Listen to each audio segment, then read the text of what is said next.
Hola, mi nombre es Ixchel Estrada y soy ilustradora. He tenido oportunidad de compartir mi visión en revistas, televisoras, proyectos culturales como Conaculta, Serpentina y Algarabía. Además, he podido colaborar para editoriales y participar en exposiciones nacionales e internacionales. Lo que más disfruto en el arte es cortar y pegar. A través del juego entre las tijeras, los recortes de papel y otros materiales, encuentro un instante para divertirme y liberarme.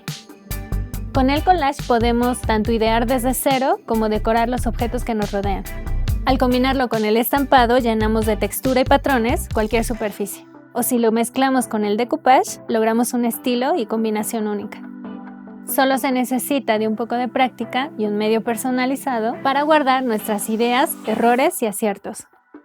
En este curso de doméstica aprenderás decoupage como recurso creativo para tu técnica de corte y pega. Como proyecto final, elaborarás un cuaderno y lo llenarás con tus propios experimentos de papel.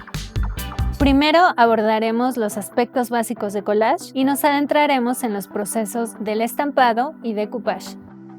Después de definir la temática de nuestro proyecto, armaremos la colección de nuestras muestras, definiremos la estructura de nuestro cuaderno y experimentaremos con color. Una vez listo, vamos a intervenir sobre nuestras páginas. Podrás sumar, quitar, cambiar, combinar, aquí se vale de todo. Por último, te mostraré cómo continuar explorando superficies, ideas y otros objetos.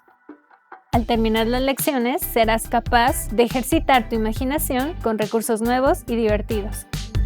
Para tomar el curso necesitarás papel para medios mixtos, imágenes para tu collage e instrumentos para cortar, pintar, estampar, dibujar y pegar. Explora una manera distinta de hacer collage a partir de la experimentación con el decoupage y la estampación.